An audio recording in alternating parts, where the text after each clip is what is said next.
So good evening, everybody. My name is A.J. Beebe. I'm the guidance director at Wakefield High for 4 more months. With me tonight is Donald Anderson, a local resident whose children went to Wakefield High, who volunteers to put together this presentation for us. Many years ago, I guess Don and I had a conversation about the series of programs that we do through the guidance department, and we always kind of felt that there was a piece missing about financial planning. We do the Fast Reform Financial Aid meeting in October that talks about, hey, your kid's going to college, this is what you have to fill out, this is what your tax form is going to tell you. And I always felt that somewhere prior to that we needed to get something together for families of pending students to think about how you were using your money and where your money was so that you came out favorable in that calculation. So Don does this for a living. I don't pay him, he doesn't make any money off you, he volunteers his time, and he'll even volunteer to meet with you after this. But I've sat through this presentation 7 or 8 times now myself. There's tidbits of information that I still learn, there's things that I use for myself to put my kids through college.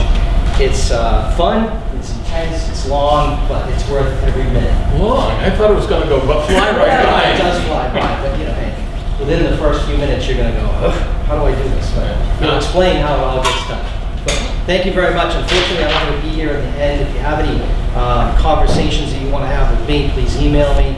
I'm heading down to the Galvin to another event. But thank you very much for everything. Donald Nance. Thank you. Give me a call. I will. Yeah. All right, what do you hope to learn tonight? Anybody want to be open and tell me what makes tonight a success for you, or as parents of high school kids, is this a success just getting out for the night? Anybody want to tell me, what do you hope to learn? Anybody? Yeah. Just getting a quick lay of the land. A lay of the land. I hope I do that. Okay, that'll only take about 10 minutes. Set the bar low. Anything else? What makes it? Low expectations? Not looking for money? Go ahead. What we should be doing to prepare. All right, what was that you were going to say? Just, timelines on, when things should be getting done. 2 years in advance of your kids going to school, 2 years plus. Right. What else would you like to know? How much money we'll need? What was that? How much money we're gonna need? How much money do you need? A lot. I'm going to sit down. If you know what, it might be nice too. If we have people come down a little bit closer, only because I'll be yelling and you're all way at the back. So, anything else you'd like to learn? You see, I'm much more aggressive and hopeful for all of you than any of you are for yourself. The first thing I'd like to tell you is, you have much more control over how much you pay for college than you believe you do. You have a tremendous amount of control, because every year when you apply for financial aid, the colleges look at you and they ask you a bunch of questions about yourself. And when you answer those questions, they use those answers to determine something called your family contribution. That's how much they think you can afford to pay for the privilege of sending your kids off to their college. And so when they look at you, they ultimately genericize all of your data into 4 major categories: parent income, parent assets, student income, and student assets.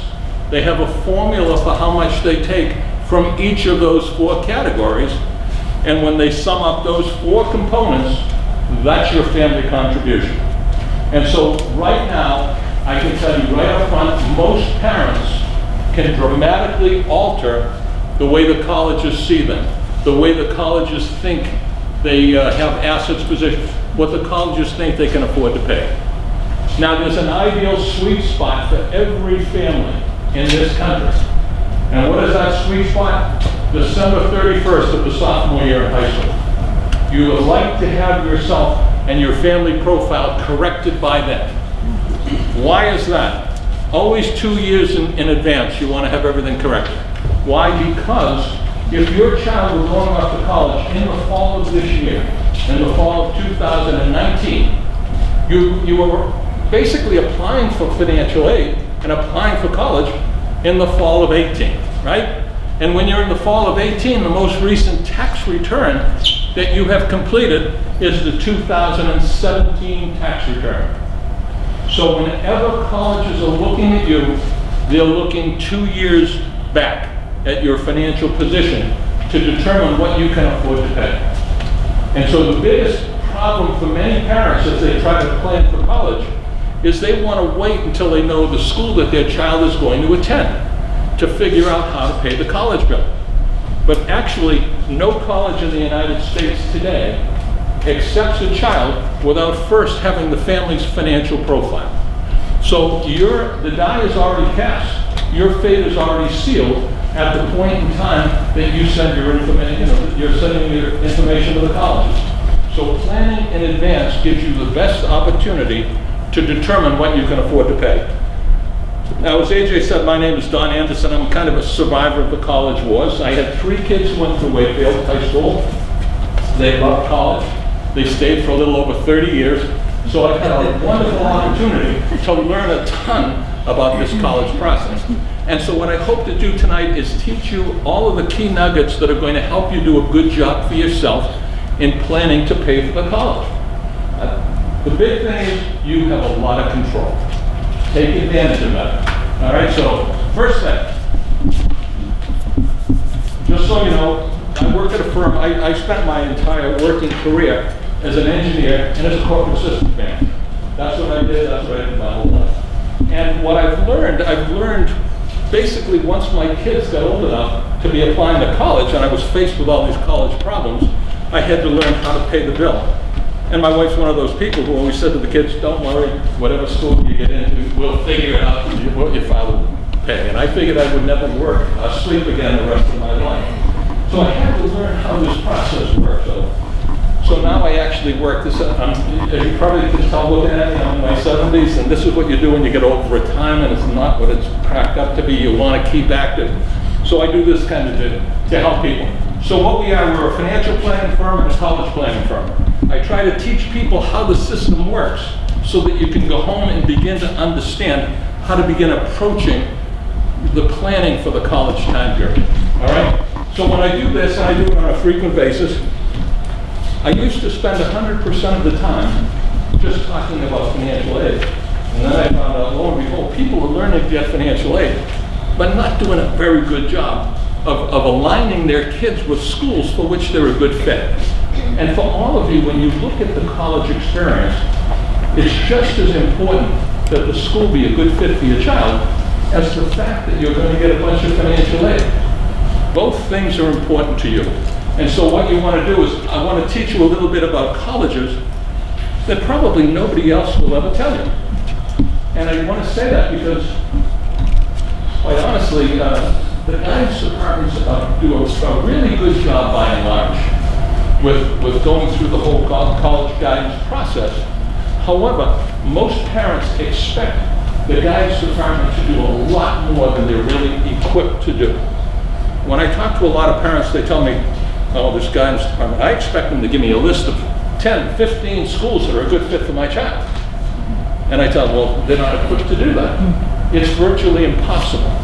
And they look at me kind of dumbfounded and say, well, it doesn't sound that difficult. Well, in a few minutes, you'll understand why it is. So I want to talk a little bit about college. I want to talk a little bit about the fact that when schools look at your children, they use 6 academic and 13 non-academic factors to evaluate your children for admissions. But what is different is that every school prioritizes these factors differently. So a child could be a terrific fit for one school and a horrible fit for another school. And your job as a parent is to understand as much as you can about the schools to which your child is going to apply and what they are going to prioritize in this selection process. So we want to talk a little bit about that. We'll touch briefly on the application process, and then we'll morph into college financial aid. We'll talk about that. We want to talk about the 3 forms and formulas that most of you are going to have to deal with as you look at schools that are appropriate for your kids. Timelines for getting aid, why 2 years in advance is when you really want to plan. I'm actually going to get into the financial aid system so that if you can't sleep tonight after listening to me, you can sharpen a pencil and begin to estimate how much it should cost you to send your child or children to any school in the United States.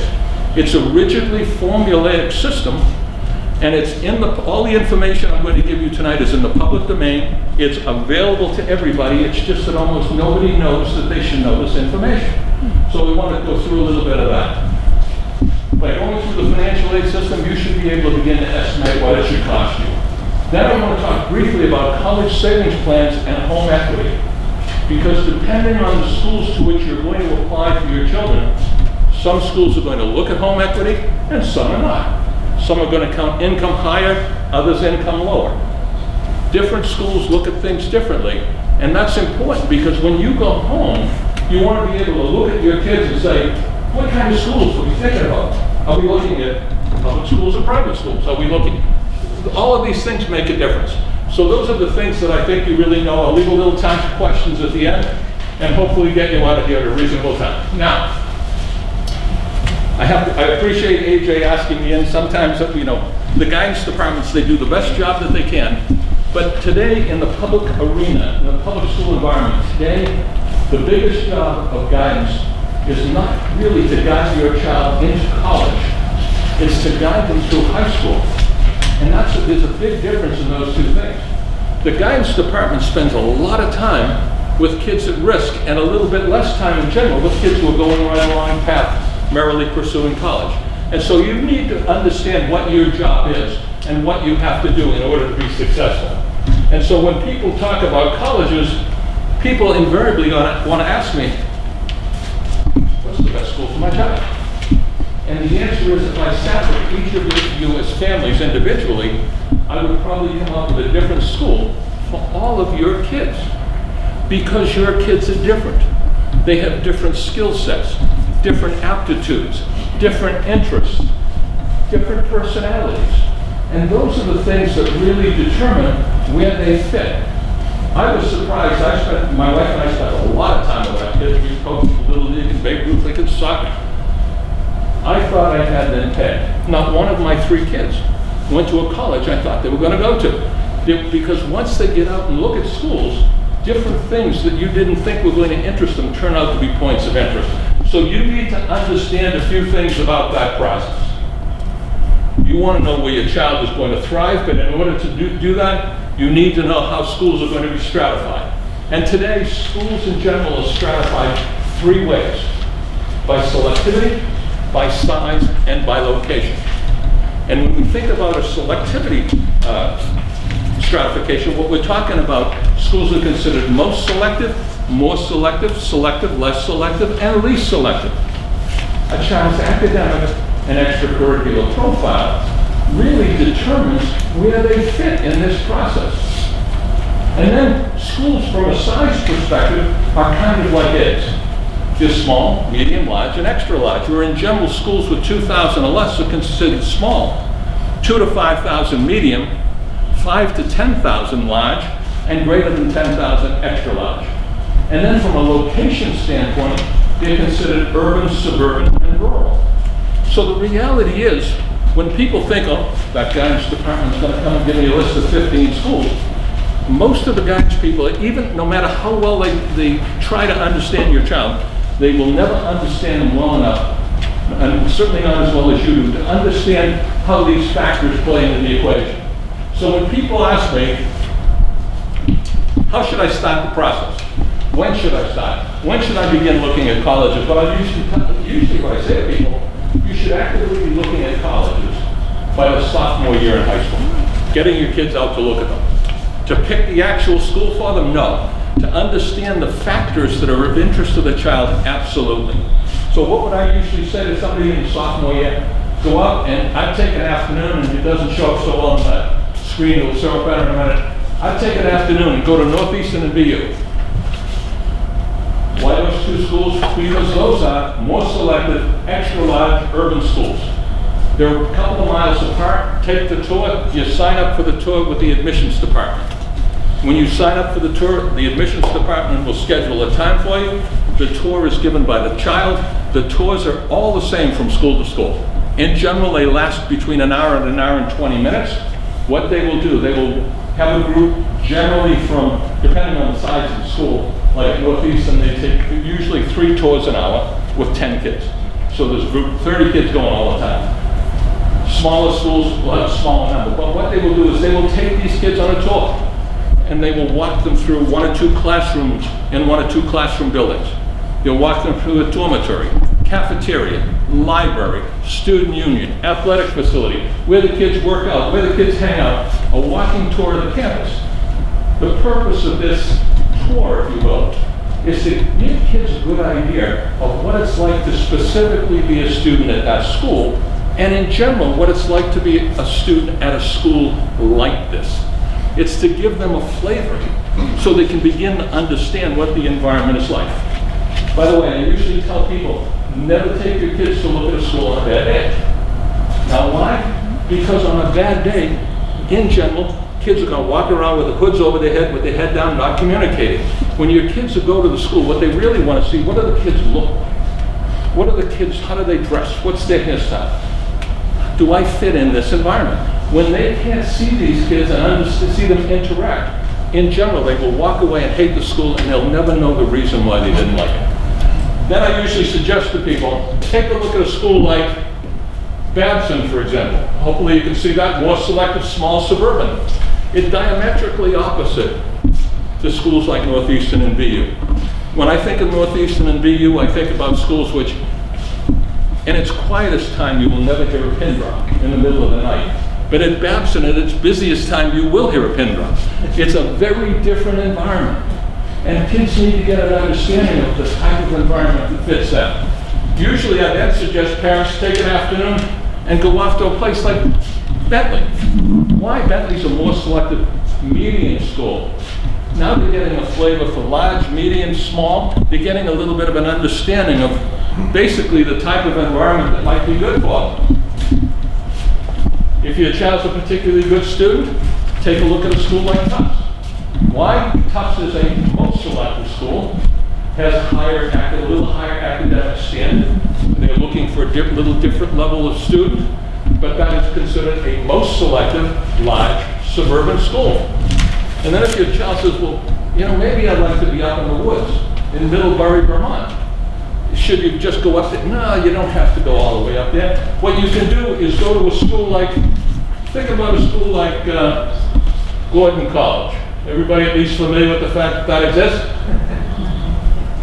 Because Gordon College, if you're familiar with that, it's about 5 or 6 exits north of the North Shore Mall, right off Route 128. It's 500 yards off the road. It's easy to get to. It is the quietest and most treed campus in New England. If they don't like it there, don't waste your time going up to Middlebury. But take your kids to a bunch of schools locally so you can begin to get an understanding of the types of environments that interest them. And now, why is that important? Because all of you will have access to search engines. And when your kids are getting into the upper grades and these search engines are available to you, these are some of the parameters that you can put into the search engines. So you can go in and say, well, show me all of the more selective schools that have between 2,500 and 2,500 and 5,000 kids that have a football team, a basketball team, that are in a suburban area and have a drama department. And the search engine will come back and, well, here we have 23 schools that fit your criteria. Well, when you begin, that's what you do in the sophomore year. So when you begin the fall of the junior year, parents who are on top of this, they're going to look at those 23 schools or start that process. When you start that process, if your kids are saying to you, yeah, I'm really liking these schools, you know you're on top of things. If they're saying, well, you know, this isn't really right for me, then you have a little bit of time to take some corrective action, get back, redo the search, but when you wait too late, you don't have enough time to make those corrections. Does that make sense? So that's what I usually suggest to people. The next thing you want to understand is first of all, before I even get into this, I usually divide schools into 2 general categories, what I call academic schools and non-academic schools. And non-academic doesn't mean bad. What it really means is they don't use the same criteria that the academic schools use. So what would be a non-academic school? Well, think about an art school, for example. At an art school, in general, kids are not measured by how well they did in English, or how well they did in calculus, or any of those subjects. They're looking at their artistic portfolio as a measuring stick, as a barometer to tell whether they're a good fit for the school. If you look at a school like Berklee College of Music, same type of thing. They're not measuring kids based on their English scores or their SATs. What they're really looking at is, Does this child have an artistic ability, a musical talent that we can really take advantage of and help grow here? Those are the non-academic. What we're talking about here are all of the other schools, the academic schools. Those schools use 6 academic and 13 non-academic factors to evaluate your kids for admission. The 6 academic factors are the rigor of the high school record, class rank, grade plan, standardized test scores, essays, and recommendations. But as I said, every school prioritizes them differently. And some schools, they start the search process differently based upon this. I know when my youngest child was going off to college, there was a video that came through the guidance department of Middlebury College. And back in Middlebury College, they started all of this selection process with the essays. They had 3 tables, 10 readers around the table reading the essays. And as they read them, the interesting essays, they said, well, here's an interesting kid, let's pull the child's record. And they began that way. Other schools start with the grades. Schools have their own process based on how they prioritize all of these academic factors, all right? The other thing you want to be aware of is every school, every one of these academic schools, every year, they quantify their incoming freshman class. By that I mean they do a bell curve of that incoming freshman class. They do it for grade point average. They do it for standardized test scores. And all of these schools have a profile for the child who fits their school, fits what they're looking for. These profiles are all available in the public domain. You can actually get access to these, and you can see how the school, the typical child getting accepted by a school, what their profile is, and you can compare your child against this profile and see, is my child a good candidate along with these kids? Because a lot of parents waste their time, waste their money applying to schools that their child is just not going to get into, all right? So when we look at these standardized test scores, just to give you an idea, let's look at a school like this. These are numbers from 2 years ago, by the way, just so you have a sense. But if you looked at the 25th percentile verbal, 680, 75th percentile, 760, average 714, verbal. Math, 680, 760, average 720, writing, 690, 760, average 720. 2 years ago, the average student at Tufts was a 2154. In general, the engineers higher in the math, lower in the verbal. The liberal arts kids higher in the verbal, lower in the math. But sometimes, you know, it's not always a perfect science, but that's what the typical child looked like who got accepted in. A higher end, most selective school. If you look at a lower end, most selective school like BC, you can just look at the middle, mid to high 6s. All right, that's what the kind of a profile they were looking for. If you looked at Bentley, which is a more selective school, but a business school, as a business school, they prioritize math over the other factors. So if you look at them, they in general were in the 600 range, but with math about 60 points higher. If you look at a school like Merrimack, which is in the selective range, you're looking at SAT scores in the 5s. Less selective schools in the 4s. It's not always perfect, but in general, that's the profile of the kids who fit into these type of academic environments. Because schools develop their curriculum based upon the assumed absorption rate of the students. Schools that have kids that are in the 700 range, they have a little bit more, in general, a more aggressive academic profile. They're going to be a little more aggressive in the schoolwork that they cover. More so than the 6s, the 5s. Schools build their curriculum for the kids who are there. UMass in the 600 range, UMass Amherst. They do the same thing with grade point average. Merrimack, a selective school, 2834, average 3.1. UMass Amherst, 3540, average 3.8. It used to be a slam dunk for kids in Massachusetts to get into UMass. Not so much anymore. About a month ago, I guess the Globe magazine was a big article on, I always forget his name, Senator Swami, I think is the president of UMass Amherst. And one of his big proud points was he had elevated the average SAT score of the kid at UMass by a half a grade point average. Well, let's change the dynamic of the kids who are going there. So you need to understand a little bit about all of these schools to which your kids are going to apply, so you can understand how good a fit they are and what their likelihood of acceptance would be. So what I usually recommend people do is you make yourself a little grid like this. At the top is the level of the school. The next are the 6 academic factors. And the bottom ones are things that you should know about the school that most parents don't take the time to find out. All right? So there are the 5 schools that I just gave you a couple of minutes ago, and you can go across and you can see differences. If you go to the 5th up from the bottom, subject tests.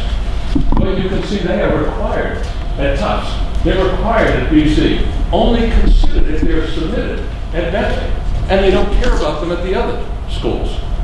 Well, as parents, if your kids are looking at particular schools or particular curriculums within those schools, you need to understand what the requirements are.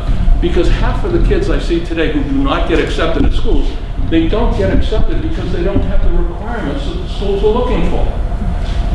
My oldest son went to Tufts as a chemical engineer. When he applied, they needed to take SAT 2, what we used to call achievement tests, in chemistry, physics, and calculus. If you have a child that's interested in being a nurse, in general, they have to take biology. These are things, that when I said it's hard for the guidance department, they really don't know all of the kids, all of their interests, all of the majors they're interested in, so that they can pick schools that are a good fit. That's really your job to understand, and as parents, what you really are required to do. The other thing, 2 lines up from the bottom, you should always understand acceptance rates. Because acceptance rates are crucial to you.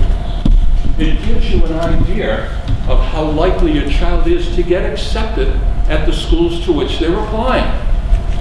And so these acceptance rates are really, what I'd say is, you can begin to predict your likelihood of success.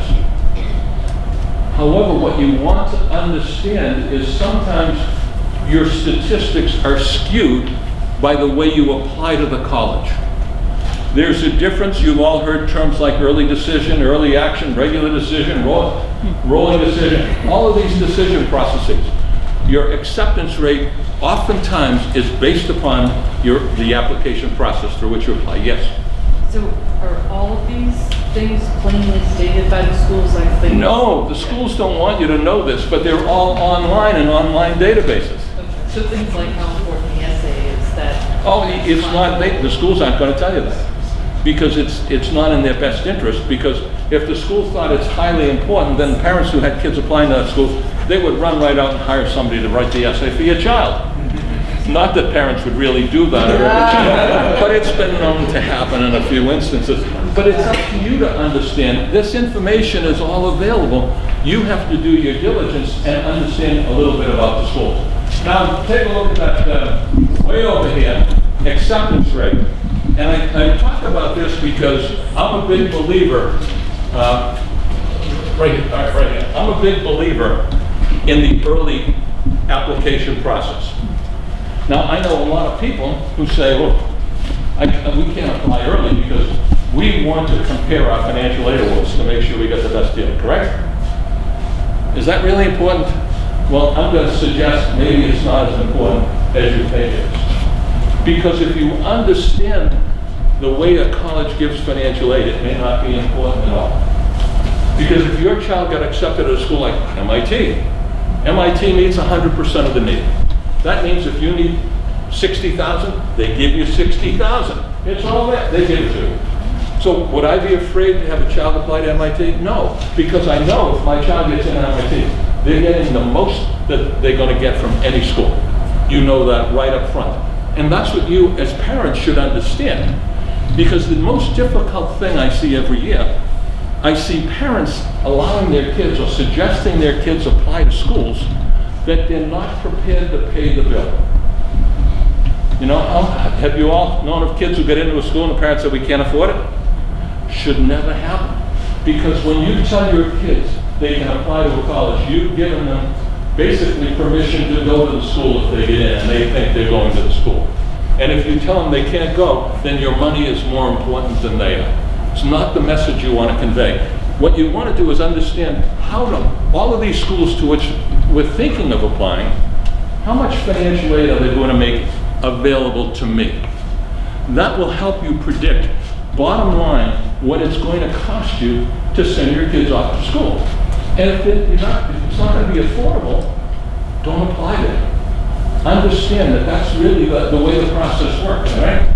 Now, I'm talking about acceptance rates.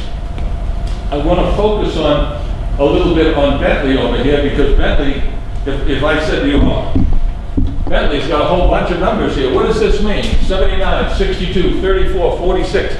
Sounds like a quarterback calling plays in a football game. But what does that really mean? What it means is the far one to the right, 46. If you went to the Bentley website 2 years ago, their acceptance rate was 46%. People who looked at that made the assumption, I got about a 50-50 chance of getting in, right? Isn't that what we would all assume? Is that accurate? Not even close. Why not? Because what Bentley did that year, they had made the decision, well, we're going to have all 3 application processes. We're going to have early decision. With early decision, you apply by November 1st, we tell you December 1st. With early action, you apply December 1st, we tell you January 1st. With regular decision, you apply January 1st, and we'll tell you April 1st. 3 application processes, right? Well, if your kids are like a lot of kids, what they'll tell you is, don't worry, I got control of it. I'll be ready to apply.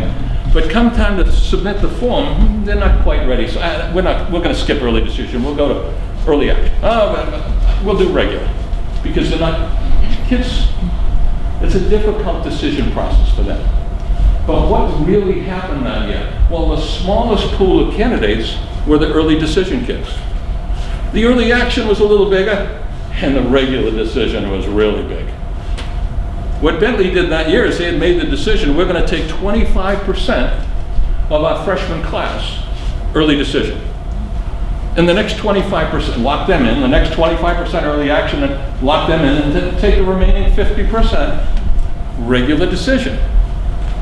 Now, since they were going to take a quarter of that freshman class through the smallest group of kids applying, the actual acceptance rate that year for early decision, 79%. 4 out of 5 kids were accepted early decision.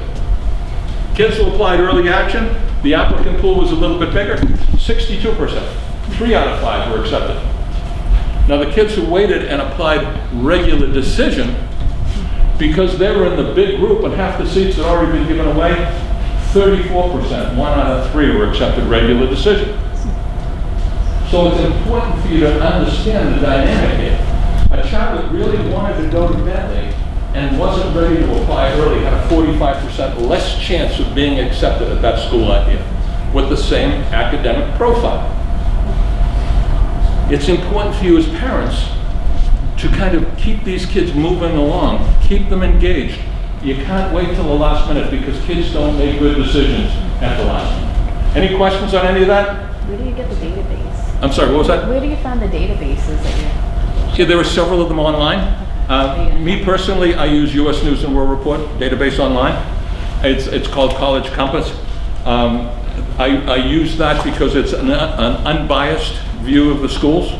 Every year, they research and talk to every admissions, financial aid, and department chairs of the major departments in order to come up with this list, because every year they publish the issue with the 100 best colleges in every major. You've probably all seen that. Well, what literally happened is every time they published that, they got a 7-figure number of phone calls at their switchboard. Literally, millions of people called. And they were overwhelmed, so they said, oh, wonderful business opportunity here. Let's make our database of background information available. And so that's what they do. And that database, they sell the right to access it. I think it's $30 a year. And you get 100% of the information on every college in the United States. Subscription is good for 1 year.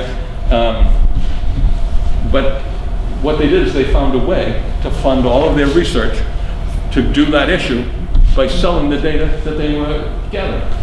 Good business opportunity, but it's also good for parents because you can get a wealth of information, all right? Non-academic factors. When the schools look at your kids from a non-academic standpoint, they 13 things that they look at.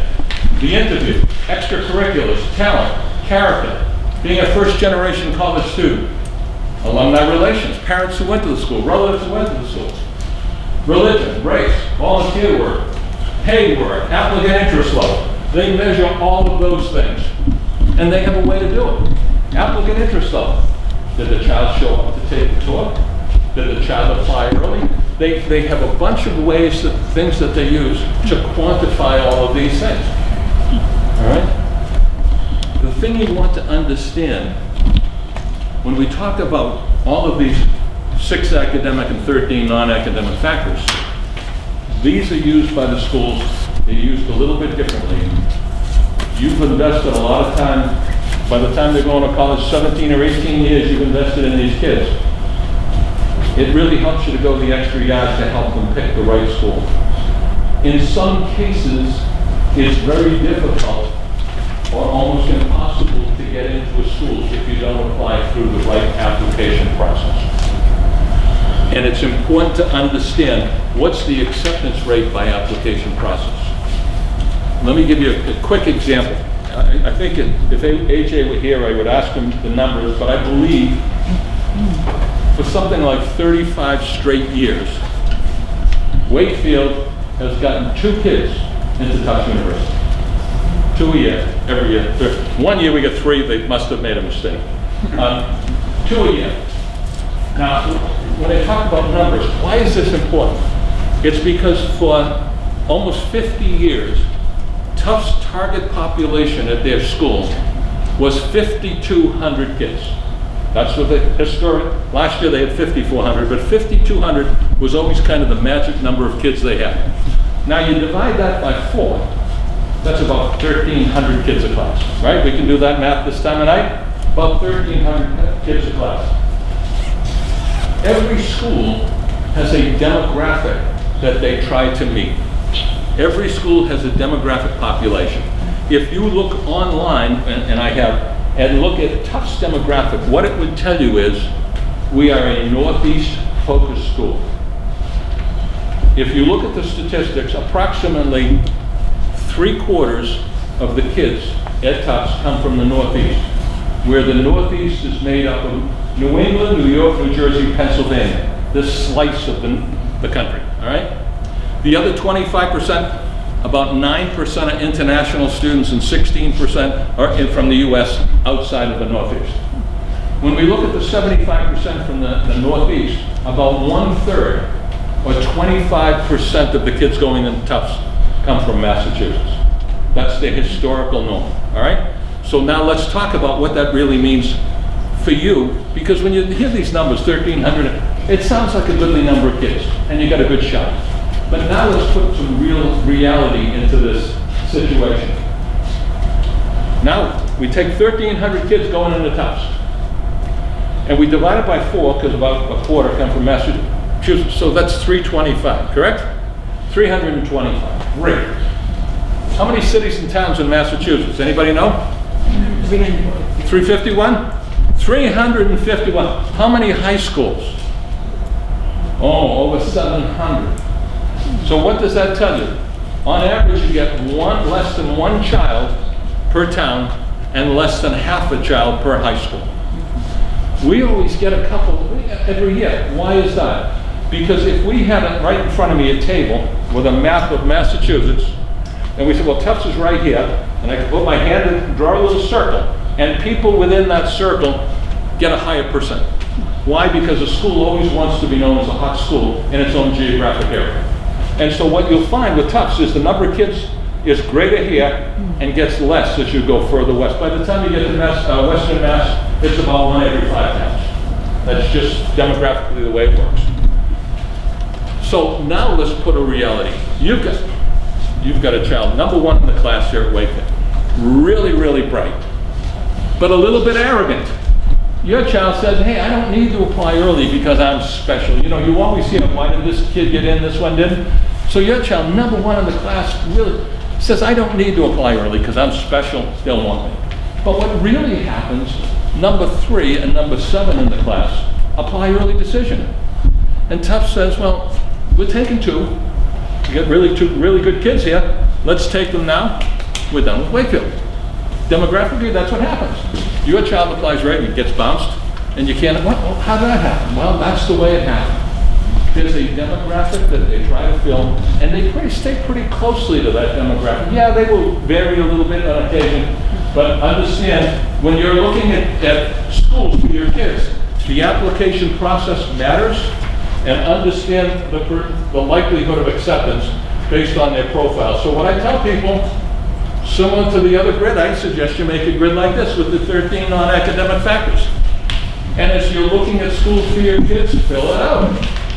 And you can see the difference from one place to another. A school like Tufts prioritizes actual paid work experience. You can see that schools are different in what they prioritize. Why is this important? Because when your kids go for an interview, a lot of the kids go ill-prepared.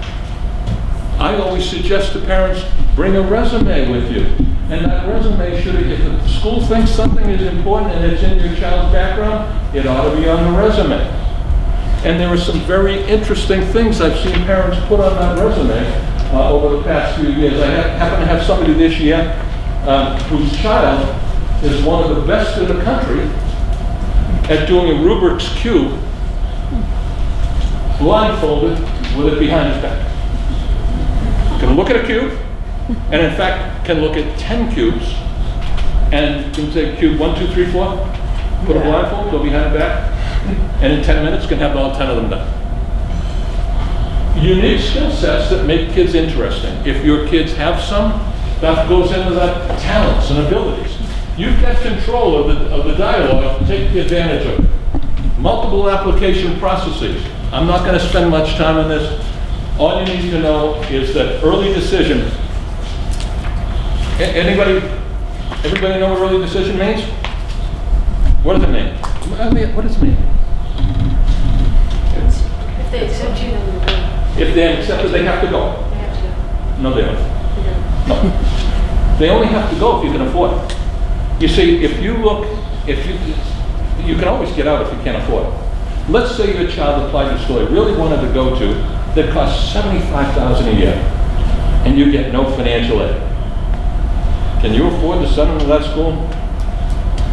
Can they force you to go? No. What really happens, and if you've got the U.S. News and World Report database, it tells you exactly what the cost is if you don't go. What really happens is, if you get accepted to Tufts, early decision, you apply November 1st, and they tell you December 15th. Your application has to be in November 1st. Your financial aid application has to be in November 15th.